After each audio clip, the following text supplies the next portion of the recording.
That's right, Kaylee, and you stole my line. I was going to say that it's not the day for popsicles, but since you already did, I'm going to say that it is the day for some hot cocoa or some tea, because we are expecting some pretty chilly temperatures. Right now, we are in the 30s in Fairmont. Really not a good luck for April, if you ask me. We do have a freeze watch in place as well. It should be expiring later this morning, but those times might bump around a little bit because of the cold front that's moving through and when that snow could come to a close. So do be aware of these chillier temperatures. They're scattered across the region this morning. Hasn't quite gotten to drop the temperatures out towards the east yet, but places like Harrisville and West Union are in the 30s. Same thing with Morgantown, Fairmont, and Clarksburg, as well as Kingwood. So taking a look at that satellite and radar, as we've been saying all morning, that snow is finally pushing its way in. It looks like down towards the south it's still pretty rainy, but up towards the northern regions is when we're starting to see that snow really starting to trickle on in, and in the next hour or so we will be seeing that heavier band of snowfall coming through. So certainly be aware of that. But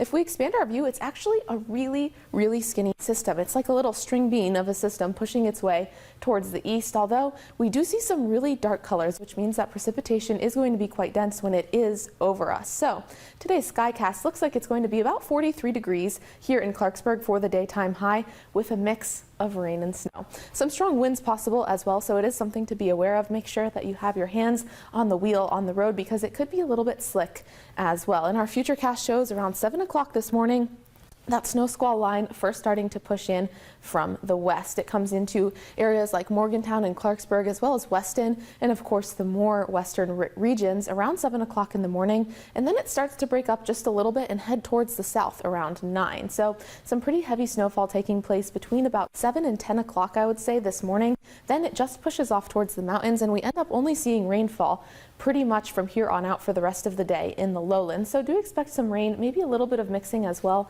as some snow in the upper elevations. That snow sticks around there throughout the evening. So certainly something to be aware of, but accumulation wise, this really is not too exciting of a system. As far as rainfall goes, really not expecting a lot. By the end of the day today, about 1/10 of an inch of rain, which really isn't substantial, but it is when you consider that that could turn to ice overnight. And then as far as snowfall goes, nothing really exciting there either. By about midnight on Thursday morning, we'll only have gotten about 1 inch of snow, and that's when it's expected to start heading out. So not a big event accumulation wise, but what I do want you to watch out for is the freezing taking place into tomorrow morning, because our temperatures will be at about 30 degrees and we have all of that moisture coming down today. So it could make for a perilous walk to the car and a little bit scary of a drive in the morning. Hopefully I do not slip and fall. I will be waddling like a penguin. Don't forget to download the WDTV5 First Alert weather app for your mobile weather updates.